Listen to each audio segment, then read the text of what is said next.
안녕하십니까. 평택촌놈TV 봉시현생 이강민입니다. 2024년 1월 12일이고요.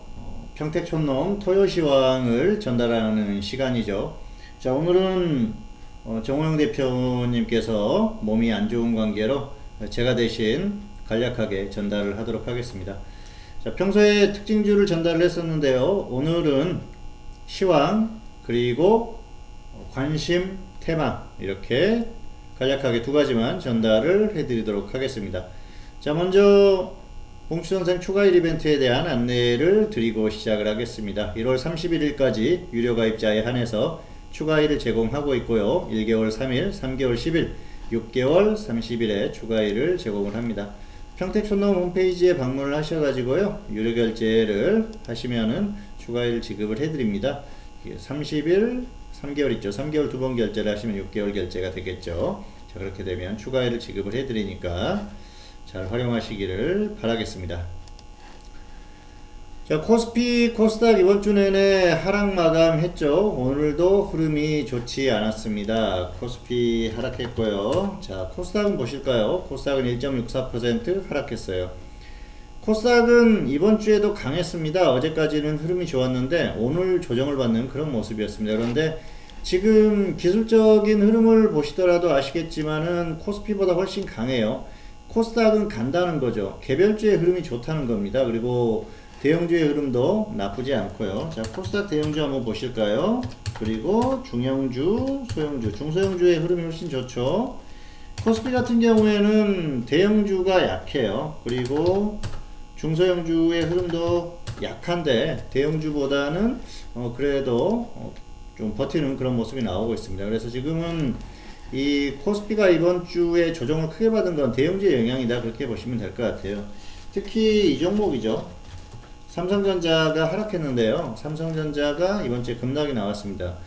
자, 어쨌든 삼성전자 같은 경우에는 지금 보시면은 가파르게 하락했죠.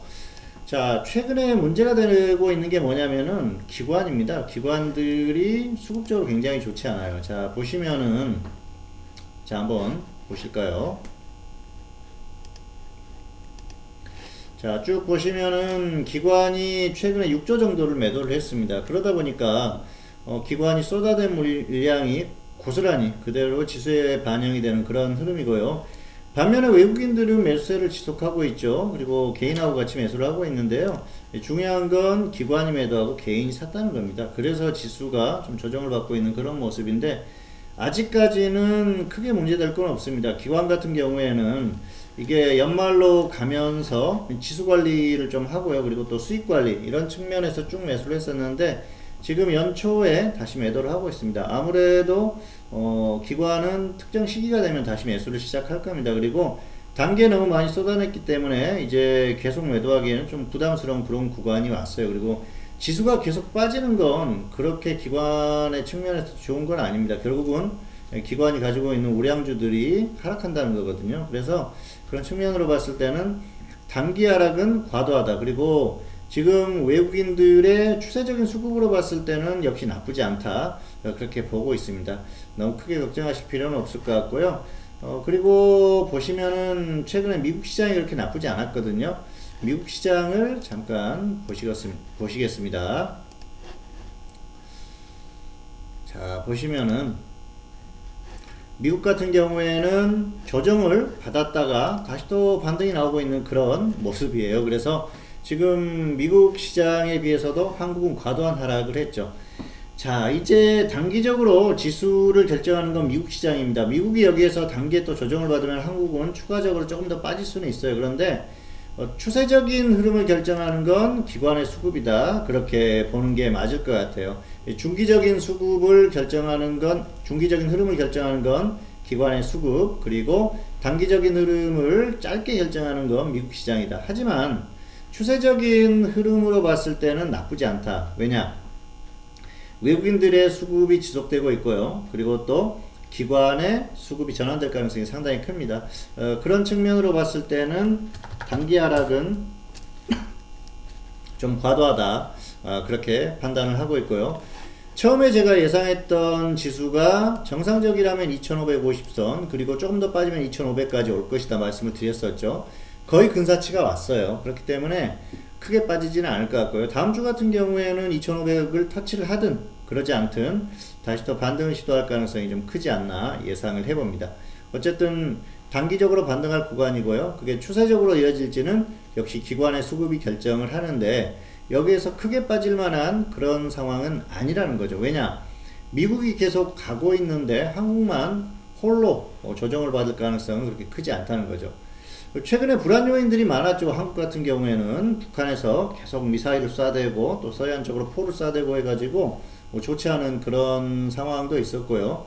지정학적 리스크죠. 그런 측면에서 조금 좋지 않았었고 또 중동 쪽에서 갑자기 또 여러가지 문제가 터지면서 문제가 발생을 하고 있는데요. 가장 굵직한 문제, 러시아와 우크라이나와 전쟁, 그리고 이스라엘과 하마스의 전쟁 같은 경우에는 이미 터져버린 문제라는 거죠. 그리고 사실 이란의 참전 가능성이라든지 이런 것들 때문에 굉장히 불안한 그런 요인들이 있습니다만은 사실 전쟁이라는 게 그렇게 쉽게 일어나기가 어려운 거죠. 그리고 이란이 참전하게 되면은 결국은 또 미국이 움직이는 그런 상황이 될 수밖에 없는 그런 상황이기 때문에 아마 그런 상황까지 오게 만들기가 쉽지가 않을 것 같습니다. 자, 어쨌든 단기 불안 요인들에 의해서 조정을 좀 받았지만은 충분히 조정받았다. 그리고 다음 주에는 반등 가능성이 크다. 그러니까 단기적으로 흐름을 짧게 결정하는 건 미국 시장의 기술적인 움직임이다. 그리고 중기적으로 결정하는 건 기관의 수급이다. 그렇게 보시면은 맞을 것 같습니다. 그리고 역시 여기서는 반등 가능성이 큰 구간이다. 이렇게 보시고 판단을 하시면 될 것 같습니다. 자, 다음은 테마입니다. 테마라고 하는데요. 자, 한번 보실까요? 자, 업종을 보시면은 여러 가지 업종이 있죠. 물론 테마도 있습니다만은 그 중에서 코스피 같은 경우에는 이제 전기전자죠. 삼성전자를 필두로 수많은 종목들이 있습니다. 그런데 코스닥 같은 경우에는 반도체. 자, 이제는 지금 현재 최근의 흐름이 가장 좋은 게 반도체 쪽이에요. 반도체를 꾸준히 공략하는 게 좋습니다. 반도체는 단기든 중기든 다 가능합니다. 그리고 장기적으로 봤을 때는 역시 2차전지를 꾸준히 계속해서 매수를 하는 게 좋다. 그리고 중장기적으로 끌고 가는 게 가장 확실한 수익 구조다. 그렇게 보시면 될 것 같고요.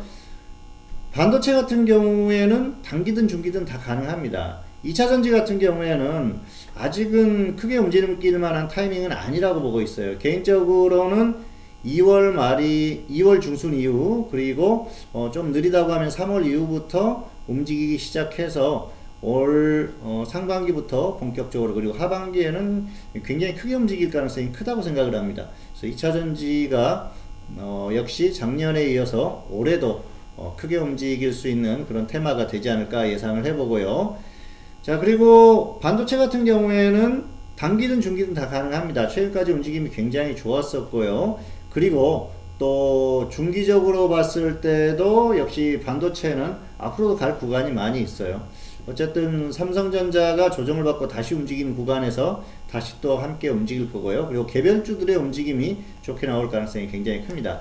자, 그 중에서 이 반도체를 고를 때 신규주 쪽에서 고르는 게 매력적이지 않을까 생각을 합니다.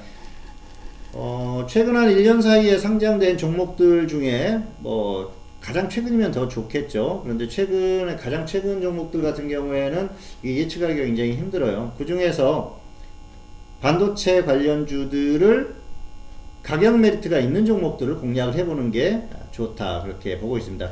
자, 반도체 관련주들을 쭉 한번 보시면요. 신규주 중에서 에이텀, 그리고 그린 리소스, JMB. 자, 그리고 쭉 보시면은 에이직랜드, 메가터치. 자, 이런 종목들, 퀄리타스 반도체, 워트, IMT, 자, 이런 종목들이 반도체 관련주입니다. 그리고 조금 더 길게 보면은 또 많은 종목들이 있으니까요. 쭉 찾아보시면은 좋을 것 같아요. 자, 파두가 또 대표적으로 작년에 상장했다가 기대만큼 가지 못했던 종목이기도 한데요. 파두 같은 경우에는 제가 한번 언급을 했었죠. 유튜브, 인스타그램을 통해서 한번 언급을 했었던 그런 종목이고요. 자, 그리고 ALT. 자, 쭉 보시면은 반도체 관련주들이 굉장히 많이 있습니다. 그러니까 쭉 보셔가지고 반도체 관련주들, 이 기업들의 흐름, 뭐 펜텍이라든지 이런 종목들 전부 반도체 관련주들이기 때문에 잘 보십시오. 그리고 더 길게 보면은 더 많이 있어요. 뒤쪽에 보시면은 과거에 상장했던 미래반도체라든지 이런 종목들도 있고요. 여러가지 종목들이 있기 때문에 잘 한번 살펴보시기 바라겠습니다. 신규주는 반도체가 움직일 때 지수가 가게 되면 같이 또 크게 움직일 가능성이 굉장히 커요. 파인서키트, 미래반도체 이런 종목들까지 있죠. 그래서 뭐 길게는 이런 종목들까지 보셔도 되고요. 충분합니다. 그리고 제주반도체가 가장 대표적인 종목이죠. 자, 제주반도체 한번 보실까요? 제가 제주반도체를 무료 추천을 하면서 그런 말씀을 드렸었어요. 반도체가 한번 갈 것이다, 움직일 것이다, 움직일 타이밍이 됐다. 그리고 제주반도체를 당시에 이날 추천을 했었죠. 급등을 하고 나서.